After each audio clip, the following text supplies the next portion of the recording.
My Ghana Mra Shebedra Kasemechia Parliament, Atrakata, the Akoma Electoral Commission, my Ghana Battle Medina, Eda one Bemse Asin North, Edran San Media, Edam Pine, they Sayentino, Woko Parliament, Omo Clark, and also Mutra Focus Yonomo, Sir Quabena or Tin Insia, and a Decrata Akoma Electoral Commission, Aya and Ra Edda. Now, Catanimu and I will watch say, Supreme Court at Timway by Yabruna, what you know, and when a woman Edgina Swa, one so etimetu sana mowe, and Nunti and when ya send Manimu Yano, I send not constituency, Adesham Honomono, just a by election, etimi ecosono, so etimi enya woman and Nemusini, Ewa Mrashabedefe. Nanini Nadan Supreme Court or my Ghana, Court to Kunika Siapa, and a judge for Besse and Num, a quas it's none what do a Timo by ye. Yinadan say Honorable James Jechu question, Yawa no, and I just said with Jamudima and this election 2021, where di and Kunimuno, the whole and some in their doors so, such as a Brakra Wabe Trinity. I was said the brain muna kamia say certificate ya wo hia edi Afri Canada by hono mo se say die wo peso ye Ghana ni de hia preko pe no na ne nsa entimi enkan ye enu nti presiding judge Justice Jones Doche na no ukuada May 17th atemo de be nyina dan electoral commission su du ba bia wo mo fom kwan Ghana mra kunmra batan 1992 constitution na wo gina so wo de eye adwuma no wo mo anhwe ne emaye eno mo ma Honorable James Jechikwesi etimi equality our election 2020 parliamentary seat ekoso ewa Asin North ekwowiache na abano ne nkrumdi abotre wode abonitie na ensemi court akwani abadie nyina eyetimamuni a wano one person so no friend say Mike Ankoma nimfa on na din nsemi kwada court Cape Coast abu awie na chese ne de abankra ha sei ewie akire ye kwakwaje enchiremu ne ne mahodo bi ewa Supreme Court afedie final judgment ruling eba ye say James Jechikwesi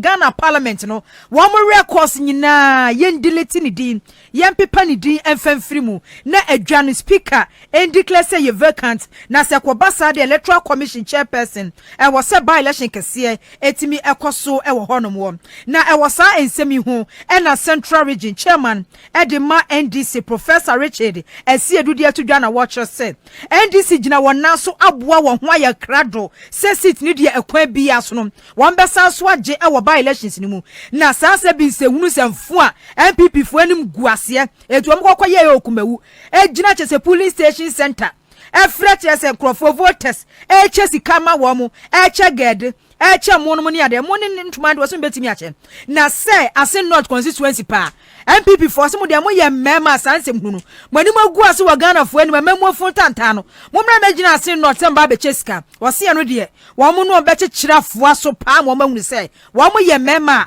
emema bi nso e wo ba bia wo boa wo ho twen wo people that need now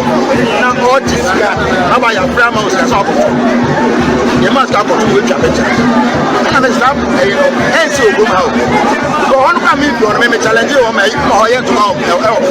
police station and I me dem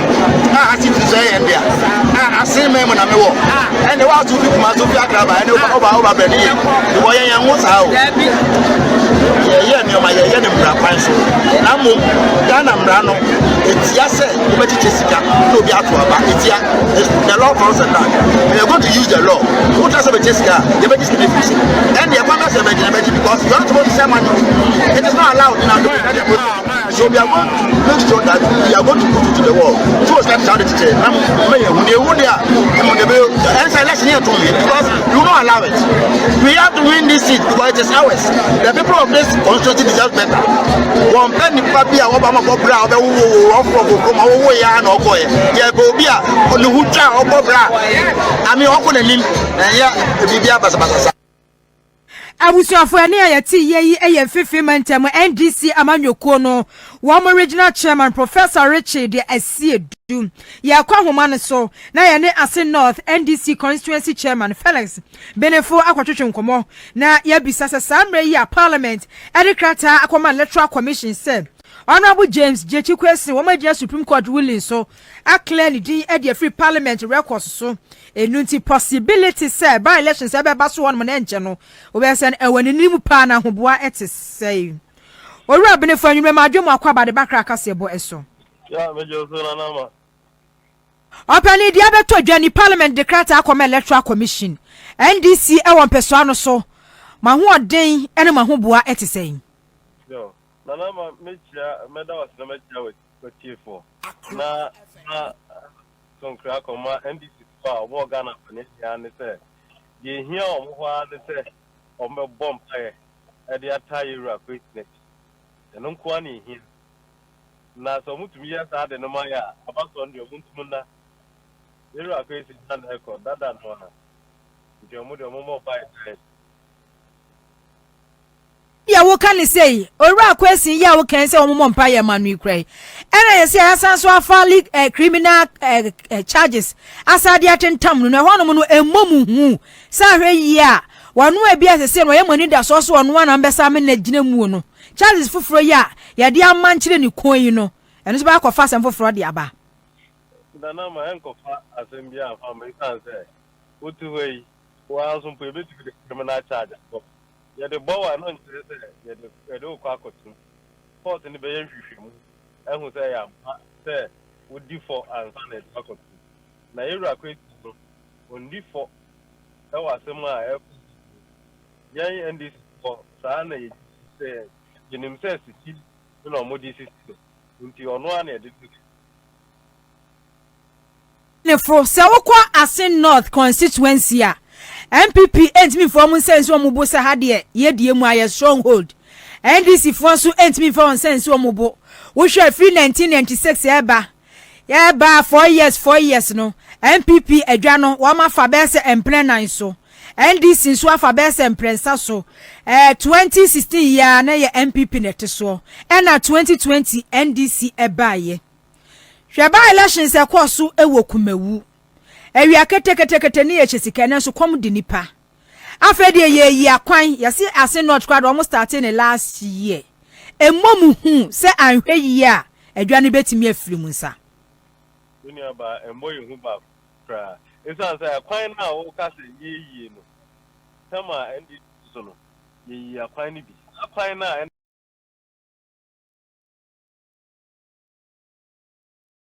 NDC so sa akwan ba akopa omo to aso Asin eno NDC na started from Anyabata to Asin Pras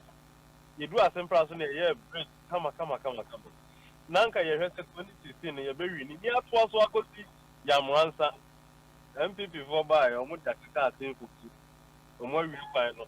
iska no and the MPP for the omo aye ne say joma ma rejumo so de baaye a na ye tua ho ka dada ye na MPP also mo ye ho ane so metua compensation nanka ye bie kwanim ya dual quality no kro mo ntia anye e kwan na nye Ghana ban in eye Japanese government tenga ye Ghana ban am jai e chiskani die nti MPP omunye kwan bia e ma se uhia efi yan kroma se e ko senchemu efi akonfo de camp e keka police ngo e ko oduma se sa kwan ni bia no na Ghana ban na eye Sunday no eye Ghana government aya etomre bia aya na wo mo nwene ana aya na akakota keka edi bebu no omo tu akakota na mbuso na kwana tia panza nti omo ntumi meka nje omo aya akokya ba akokra wa joma ma di o ya Ghana porto abetia no no mo bae ombeto aso nti omo ade omo nyahwe se kwana Ghana government sika nkomo ntumi anya Rabne fumini wonwie ese dia by election kakra yi a esi bi na watwe atwa me hu dia kosu o kom so wo system nim I come the boys ne girls pa ene ye maamefo ne merewafo eti Asin North nso kra de se de medical kan kuma wu kra ye wo mu stronghold kra fe sika wo che na Asin North NDC timi wini MPP timi wini timi sika mu nkope bi muni sika mu nkope bi na bebo am pa nya sa na se strategy amudi ko kuma wu na hwe ye na se mo sa de ko ho no mo a emu am okwan bi aso minu aba ye tiene se kuma wu ya Ashanti region ena Asin nso ye central region nti ye no ebo bra the behavior of Kumewu no enye the same as Asin North esunu Kumewu bia Kumewu there omo tradition is there ebia ekro no unya nsuo no munya toilet enko no omo prefer so mbejika dansa na ye Asin North there ye rehwem tio because ye nim how the ma ya ye for 4 years no ye ni ye hwehwe puntio e de abase nti memfa Kumewu abato emeto aye Asin North Asin no di ba ombedi And I make a just in a central region. Central region, she send your mom back there. Intimate, so I'm going to go at the north. Oya da se said ye watch me de na che se e ho de enipa ni ate ankasa ya da se anwumre abusiafo Owura Felix Benefo where Asin North NDC constituency chairman was hwe Central region de untimi mfa gede entimi mfa ayi tujimi emfa entuma kansu etu emedada nkrofo 50 Ghana cedis emedada nkrofo kura ho de wasi nipa ni ate papa wo de ba o ma giedi nenso omo de omo adwen ene to aba senia wiye ene obehu chale e wasa abato ni mu san say the NDC fo ani abrene de this time around no enya hwe so mu bedi agro mrashe badwane a obutu Northtown abato mpeso aso Yera Samuel Okudzeto ablakwa ene yopani ubodi na anokwa bekwi di fatano ane fatano akono na nya kwankwanu ase wagidini wa mansan mu pa yesan say yenim say the infamous National Cathedral edagoyi yantambangayam ayeso abaitre eche no wahyen eno mampani akufuado ede ato ne ho so ase wo besi sanse ebra wo betra banwa so no wahye abose so Onyankopon na dom no odi nkunim wo besi National Cathedral de ahye ne monyam etuodi osie eyoyo na so mpani senka wiase asre wa ohoi wo hwe ne ho no anwini prebuo Ghana de hye no a ena ase kire mo sedua mienu ebo ntonton sansan se ebi ni baabi a ye won prempre no enya de a esefata se Ghana be kwakose sika twitwidie a ete saa ede akwasi National Cathedral wo bra sabre womi enkwadada so a eko school onuase wo bra sabre ye womi ekwan atetia price kontebe wo bra sabre womi eniema nyina atetia pansam ayese kane edum ene pampa so enkoyie Ghana de do no adehia do no no manu atum na asebu mu de pani bako a ene wagiata na ni asepa na asemi wodi mu nukure ene ho hintasem eba bonten eye Northtown Rashibe Dwane Yera Samuel Okudzeto ablakwa abusuan da so de ene dai wodi bako abahwimu kire se Ghana ya me ani ana ho sa abo a wa omampani akufuado na ban wo de sika bedwa nanka wo betwa poma ama wase ne yetenten ye ni bebe ye ho so no na o men akwahwe amremu setu no odi abahwim ne se sika botina wo mo giye wanumpo no eye unconstitutional man famra kwan so ene tabidi sika no sika babro $58.14 million wo mo giye se wo mo de koma contractors ne ya adwuma Rebade JV Construction Company no wo mo de koya adwuma no ko wi ase no sika no nyaba beto dwane se emu be se $22.07 million pe ene wo mo de ya adwuma enti ye bisa se sika baburu $36 million no afa henfa eya hintasema Yera Samuel Okudzeto ablakwa edi abeto abonten na ewiase bo mochiche finsu ase beka kiro so danchi mewua yanyina chinyi on top of it all say yehu say eya unconstitutionally eyina omanfa mra kwan so mo withdraw sa fans no $58.14 million no se wo me de koye adwumadie wo National Cathedral ne ho no Wama mfesi kani nyina ankoma contractors no 22.07 million na contractors nankasa ana nkrata documents ya womde akotre mrache bedwafo no ede wom se ampa sikane de na so obu akonta be so hamu chichemaduasa enso akiri ponko no 37.9% pe ana wo mu yusu wo sikane ho eti sikane aka no afa he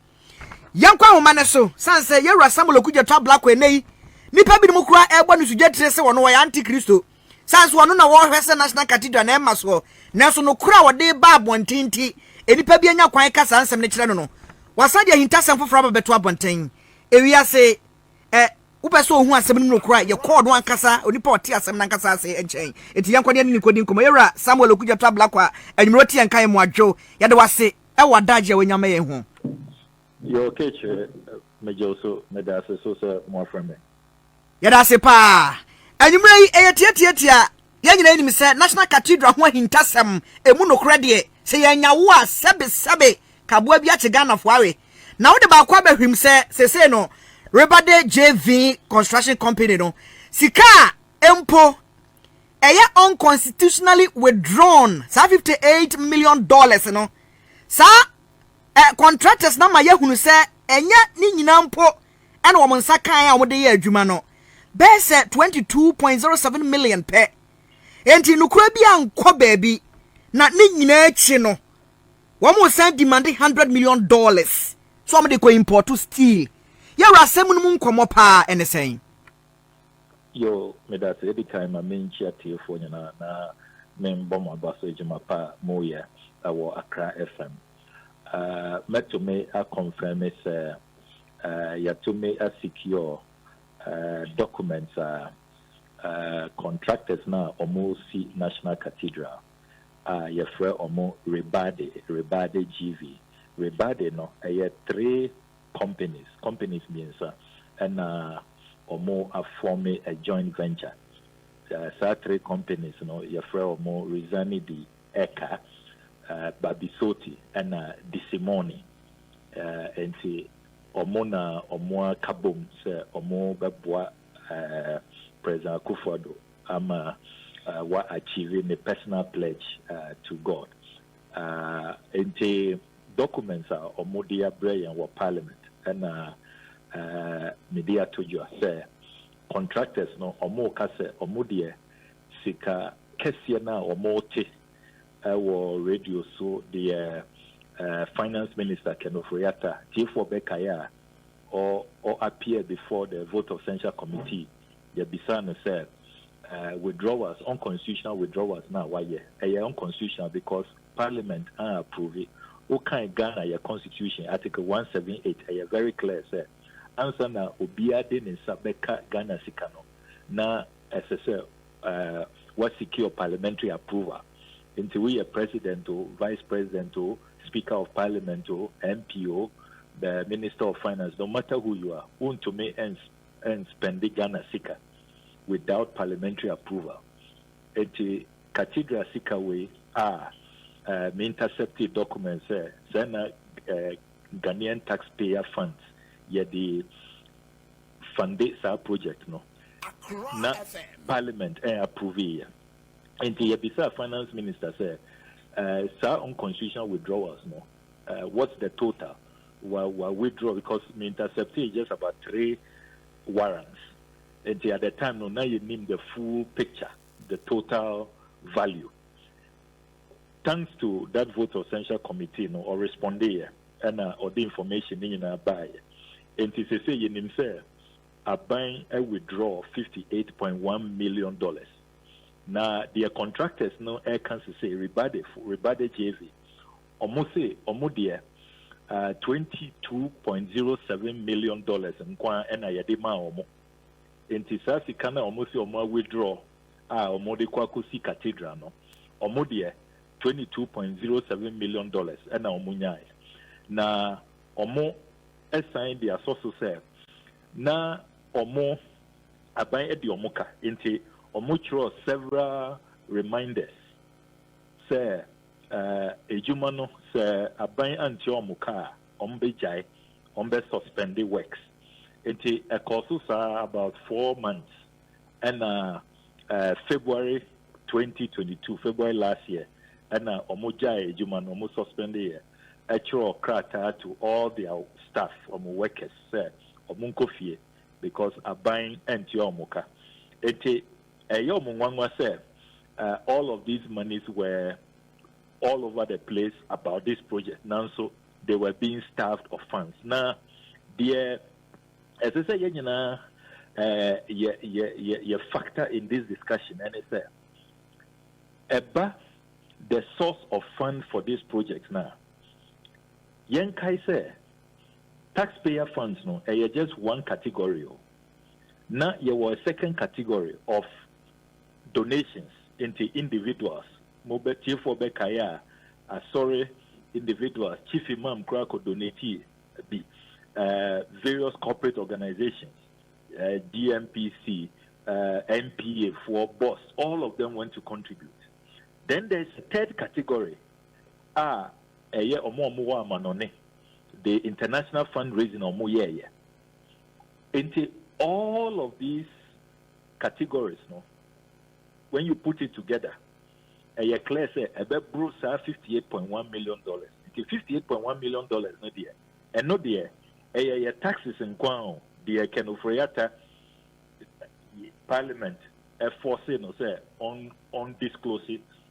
the full extent of withdrawals. As a donations, ne dia keka ho ni nyina mpo nka ho. Into omo account, yes. Into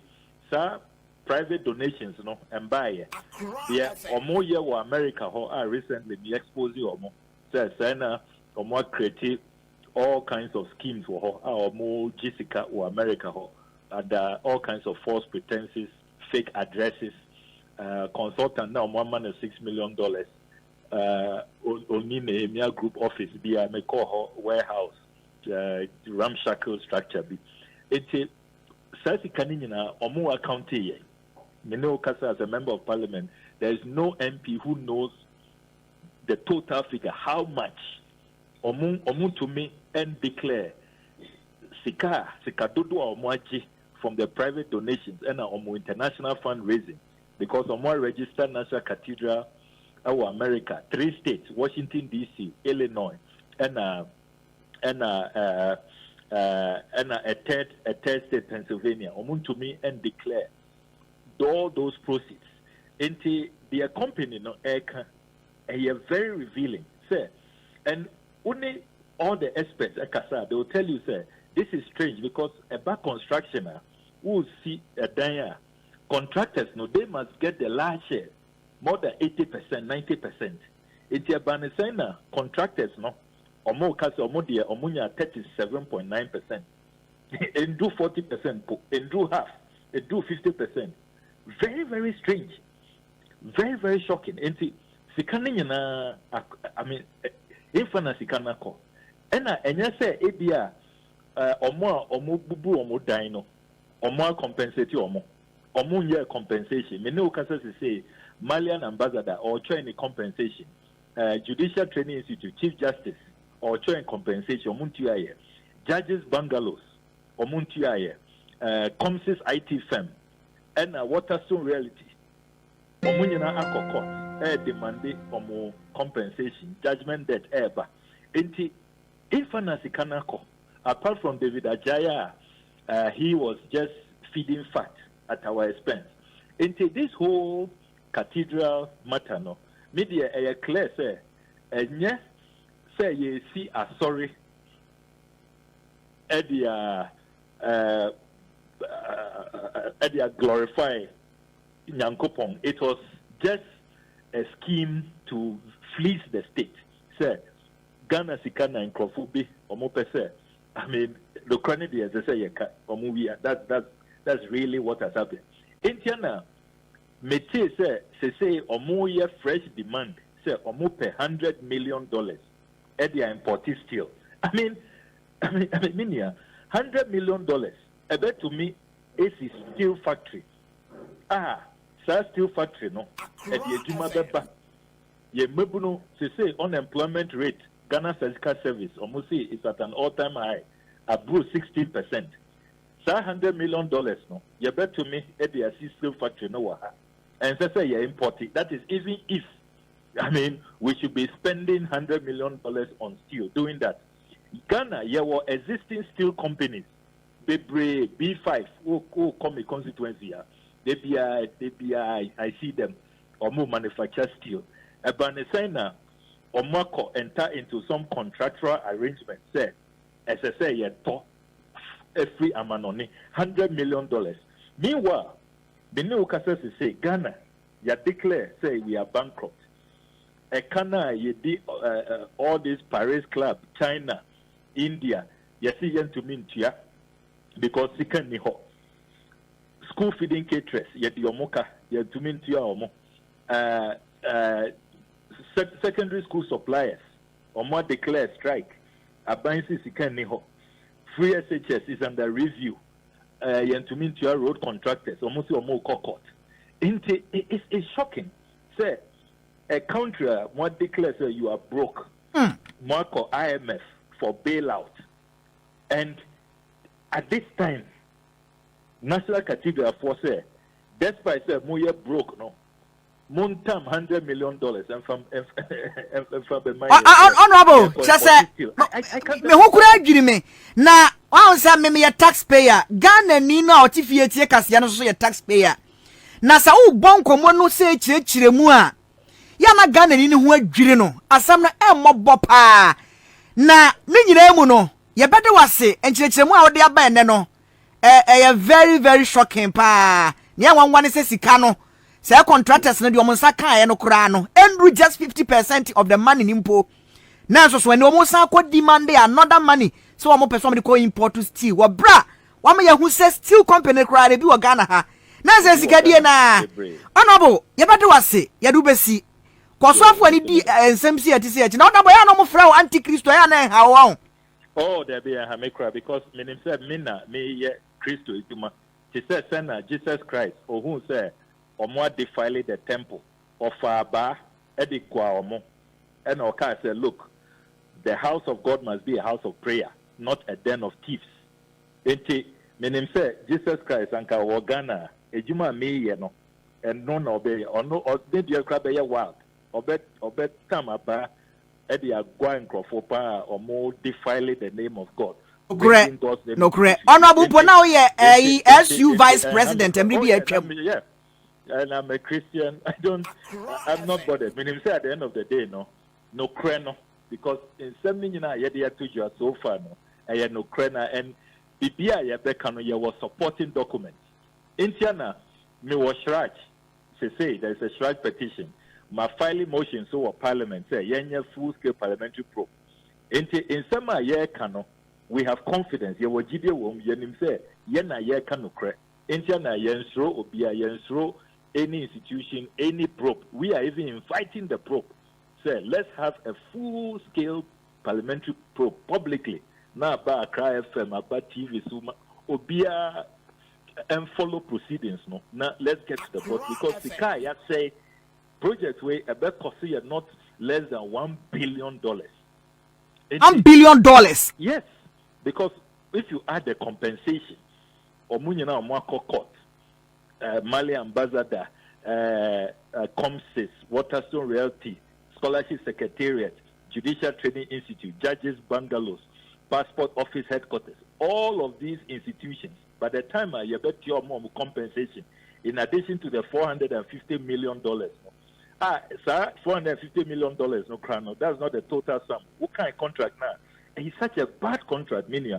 there are so many exclusions. Nema Bibria, Yena Yetuaka, Unim says, since March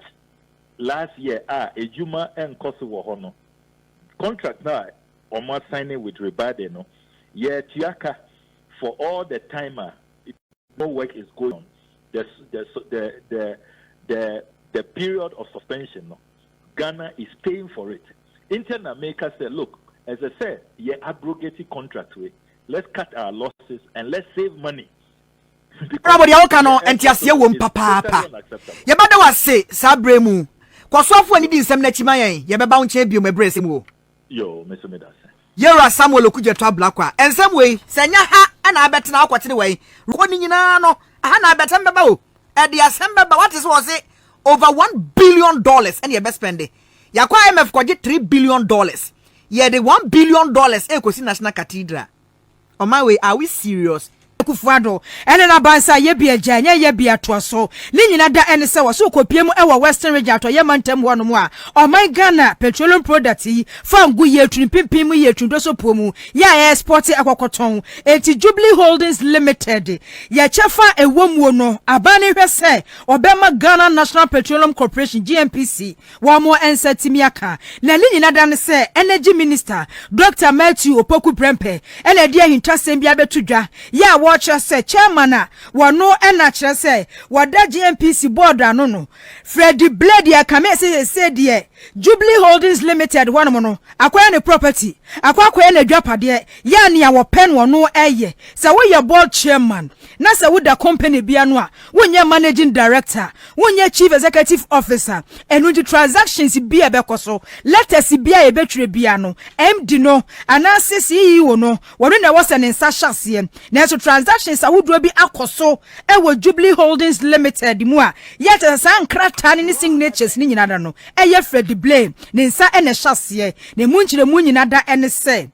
Jubilee Holdings Limited hono no o man Ghana ye chefa ewomu no o Fred Bla tabli ni se ne dwapade ntino ye so o man ne chepa be se homa bupen aduanum 50% no wakwa ye contract agreement bia woni Petrosa yesi a state owned oil company ya South Africa for na ye wo modia na wo tabiri wo man adwapade ante se fango ayetu wo Western region no ye chefa 50% no wo de kwa South Africa buy company wo mo fango dwadie no wo mudi no man Ghana de enya bi enye ya chese ho nkratasem ehun kita wudie nyina da no yesi board no kwa ma ampuvi wo ma anye ntum enti Fred Blade e say the GMPC any Jubilee Holdings Limited no chese wa man task in business and what one ma wo ye Dr. Mato Poku Prepa ka chense papa ne ya wo ye ne de wa fom kwan ye nya ne sa wo kwan bia so rezania wo se nyo na appoint me one rezane ne enu rezane china ma pani akufu ado no abedi ni president no wono na wo bobodin echeche position wo ma bia so no se de wo na po bia so no etu wutimi fa wo hye bia sinu so se onu nya ni position enfanto se ma pani akufu ado ni se ne wo ye ne yensem hunu ya wo bo wo man no epesu odi wo man ni nya yana chesiwe no wo be kwa agreement mu no nyasem kitu o chese enu se ma pani akufu ado ene ne mpamfo betwom 8 years be kwa de na Ghana de bibia wo de o monton ya wo maton de o manton so kura de na chese private company bi ene o mo de akwa hye ne nsa emusika dwete bete no na wo ma je apodwe na chese akoyi wo haw ama aban foforo no a oba betena bandwa eso na ene krata ba beto dwama no ite leader Dr. Kesa to force ne nsa ene hyase ena wo buru chese edom kuma ni nyina akobenkuro mu e ka kire mampani akufuado woni ba omia MPP aban se adai adabraka chese o mane dwapade nyina de mudisi awo wa mudisi awa de moton wa moton de mude ma private companies nso a mude ma masamrekwa de board chairman ena esane contract akese e tire krata akese ya chese minister kura no a wo hye na se no woni mu ho hwe e wasa nsemi hu no akra akese ni honorable Rashid Pepo ya wono eye MP ede mo manfo wa central wo parliament so energy committee wo hono no wo ye pani e wo so wakase bu achese sankra to weni anamo a wo mutuo no wo mu hia accountability say fango a yetu no man chefe wo mu no ye betimi abon ho ba ye ntie nsem a wo de etudwa. Okay, yeah, we all woke up with the bad news that part of the shares held by the GMPC, that is the Jubilee Oil Holdings Limited, is to be transferred to a South African company, Petroleum Oil Limited. And we try to find out the reason behind it. The chairman of the GMPC, who is also the former chairman of the MPP, claimed that he had no knowledge of it or that he did not intend transferring the shares to the South African Petroleum Company. But we got to understand from a letter written by the South African company that the shares had already been transferred and they were waiting for even a future transfer of the rest of the shares, which is bad news for Ghana because these are this company, the shares bought by GMPC had already yielded some amount of interest over $200 million, showing that it is a viable enterprise. Now, the compelling reason for which they decided to sell the shares to a South African company has not been established to the satisfaction of anybody at all. We have a strong feeling that government is deliberately doing so, especially because they have run down the economy, they have no way of earning money, and they thought that it was an easy way to secure some funding for projects we do not understand. So essentially we believe that it's a wrong deal, and that Ghana government would have bought these shares not because they want to transfer it to another company, but because they wanted to yield some profits and be able to be beneficial to the people of Ghana. Now, the letter written by the minister is a proof of the fact that, so the minority position is that those shares, once are transferred to any company at all, must be transferred back to the GMPC. And if they are not transferred to the GMPCs originally, they should be transferred to the GMPC. It is unacceptable for them to be transferring those shares to any other company. Na chasa South Africa memo no company eya bani dia fangu ho adwadie ena wo mu adie no o man Ghana fangu ayetu no ye chefe wo Muhammad Bupadue no 50%. Wo de kwa akoma wo na South Africa dia no wo de chen ye wo mo sen ye ya wo mo sen ya sa brofu di wo mo so che ye e ma brofu siesie wo mo man no mu we pay independence ye pay independence ya wo munya independence le na ye se wo mukura no dumso kura to wo akwantimfi na ye shares ye wo Jubilee Holdings mu no what tabiri ni nyina se wo de kwa South Africa abani company aja se Ghana de se ye yankasa yetu ya de ne ye kwa ne ye kokoton GMPC na da ye futom ne de shempu ntudwuma na ye de wo de ma na kase wo ma je wo shares no ma propro mo nsa na ye ka wo beba no wo na wo ba bebre Jubilee Holdings Limited imu nsem no enya asem ketwa sa ne no afra se no ye wura mu sa report bebe ba sa se wo mo kokoton fango sika ye nya ye ewo mu bro besa $100 million US dollars ye no e was Senka petroleum fund futuo mu e na was ekokoda ye bono a ubisa finance minister wonya nu ye papa bi afa ma ubisa energy minister eno so sa GMPC fu a afede de kwesi ye nyina dan se sika na was petroleum fund futuo mu na ekokoto no wo mu si Cayman Island ehwana no wakọ bi account a se dia kire se o man Ghana ye dwetire no wo man revenue ye nya edi free petroleum product a ye tum no ehwana mo na wo mo edi kogu enu enti honorable yi Rashid Pepo ebu a kire se anamo we se ya wo tuo no se ewiemu de saa e de ema wo mo a ebe ma Ghana fo anya kokoduro ni gidie wo mu se wo mo te parliament wo no adwuma no wo mo nda so adwuma ne embro wo mo so adwuma ne nye den emfa ma wo GMPC Chief Executive and his director know what they have done. So if we are asking them to do so, to reverse any decision they have taken in the sale of those shares, they know exactly what to do. So we expect that should be done as soon as possible without any delay, and that we should take away the fear perpetrated by them that Ghana government is selling those shares and that Ghana government is unaware of the beneficial consequence of buying those shares, and that they are simply throwing it away to a company that doesn't deserve to have it. Procedures may exist for any such thing to be done if it is to be done. Those procedures have not been followed. We don't know of any procedures that are followed to do what they have done. So we think that if those shares are held by Petro SA, they should be transferred back to the GMP. I think that we have a responsibility as Parliament to oversight what the ministry does with what belongs to the people of state, the people of the Ghana, and part of our oversight will ensure that we understand exactly what is happening, and if there are issues that need to be addressed, and we believe very strongly there are issues need to be addressed, we would need to ensure that those issues are particularly addressed. And one of the key ones is the fact that the fear that these shares are already gone to Petro South Africa, and we think that shouldn't happen at all. And any actually Jubilee Holdings Limited no se Ghana shares 50% in Freddy Blay e de akwa Petro SA senso Petro South Africa dia wo bu achira se ne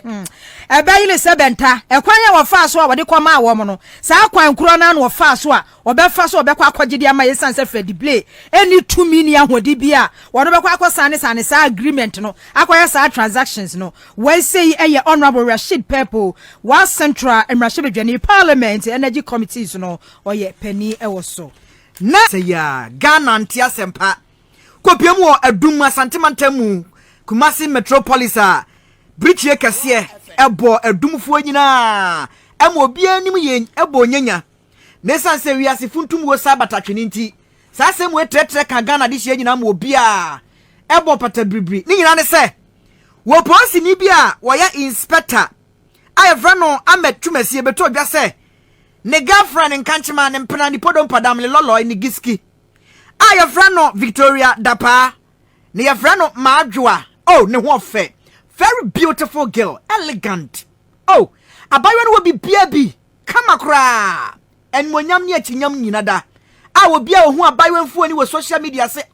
aba. Araho sempani. Inspector amachimasi atwituo. Sabi nke nipa nya aboya ne atwituo. E de asirimfe wo bra adoa ani kusie ne namwuram. Naso so wei wamfa ho kra. Twituo disi ababa boy so gidim ko wiase. Ababa omuru fom se ekum to anana mo nsia do ya ye kasa asam no de won gusu a won twe na twetan ewo asanibia na enya asam keto na dai wo aseni bia no na kyerɛ sɛ ayere paa wɔn kɔ pm no ababeto dwa sɛ inspector anampo opani a ɔno tena asɛm ne so his worship Samuel Boabin Kwansa esi pentempremasi prem sɛ inspector amatwumasi bɔne a wadie no wenya bɔne a yɛbɛtumi agya nso ɔmmerɛ fie emetwa kɔntɔmoa ana wɔn musuo enti wɔn san kɔ remand ɛwɔ prison custody na ne nyina mu no attorney general my Ghana aban lawyer penny Yera Godfred Dame edi atu dwa sɛ saa asɛm wei wɔn kasa som sɛ kua ne mmom wɔahyɛ prosifoɔ sɛ saa asɛm wei wɔn charge inspector no meda wɔn charge no with meda ne bɔne a wadie no wɔn nya no meda kyɛ sɛ wɔkum nipa na wɔn mfa ɛno eni na asɛm no no koraa no sɛ wɔhura si asɛm ni mu a wɔpɛ sɛ wɔn agye tena soɔ na wɔhyɛ Ghanafoɔ nyinaa bɔ sɛ wɔbɛhwɛ ɛma tɛntwene ayɛ adwuma ene ebra dwumadie nyina ekoso ko wie mu wo court wie no na head of legal and prosecution pro service santimantemu ACP Kofi Blagozi ene central for di nkomo kyerkyere mu say ya trans say na akokosi. But as I indicated, now that an advice has come, we shall proceed with the trial. Yeah, I told you that the police have taken serious interest, taken very much interest in this matter, and the IGP wanted to believe that the police administration will deliver for the whole world to see that we are not shedding anybody. Yeah, we're giving them the full assurance that this matter will travel to the finality. The matter will travel to the finality. We are coming for committal proceedings very soon. Head of Legal and Prosecution, Pro Service Santimantemu, ACP Kofi Blagozi. Na ewiase yedu amanfo so a na yakaya no mpacho. Ebia na wura fia baba wan bra Facebook live. Nimfo ani na yudi na se himato so no. Ye. Hema bia ma pa baba wani mpa ne. Sa body we kwakwahye from the atim sasasi dia de. Na ne nyina ne sese be nye se woto ne kon ne wuye. Nipa boni ni inspector amatwumasi na se no court nti no. Ene court do so no achi no. Abusuafo a ya baba abusuafo m kopie mu court no eyire sabenta enne mommepa won mo twen ye na sama kwam de tu dwane se sane asem ne niku ekoso nyansa kyekye na nte no o mane nye ho kura on percent at once immediately by force papa no inspector no wo mo hwe na emra ne bubo na afam hu de o de beye no na sane esi konya ne de o mane nye ho kura asempa do maka na yenum se asem kra na be che afewa ha sa na ye dia ba adum but nance ma waka na me hu se wo mani wo asem no wo mani di asem na chi pa say was it next case me ba after ha no e be ko adum e na kire se omo keka wo mo sa se ne be contentem sa so na ye pom te be da wo ma se especially attorney general na police for na kra so no ya na manfo so mbeja no wo nya no ayo wo police di ba oni mumbla se ne ye tien so wafom to obi ani me kra na me ye be ka so oni mumbla na de woni me ye wo ye no wa she da kokum Sadie, police for no crab of no, I see a big Johnny, and your possible some big John. I'm saying that you see court, Yania GP, say, a buy no IGP, who say case no need a chiri, and at the same time, you're the Asadabema Attorney General, he's an ensema or Makachen, a Toya Kumasu, say, Nadia, case no, a woman, any mere tree, say, by and some more Makanami Arishimu say, by 20th near Bebano, you the case no, any akusi, say, oh, mammy, who are some case now, Kasa and Kasa, till say 20th near Bebano, the Beba the name wife. Pebi ansa no ma transfer case na free ade aba high court ti ama yeniaji the attorney general omuma pa ma yem ani amuti ye abusuafo ne bi enti wo ma kire mu se no kura ni esa ni asem ye ni si kɔ tote ne de oni onipa be ya no wo ye no IGP ne mfafo procedure mekuo no attorney general wo nyina moyo nsam wo de ma wo se wo ma ya de pa asam ne de esa ni esi kɔ no ebe kontem enti sesei wo be san aba court bio ayo mo babo sum de to so aduo no June 20 na ensem ye no mato aso ye be hu ba bi ensunsuan de brojejo e be fa wase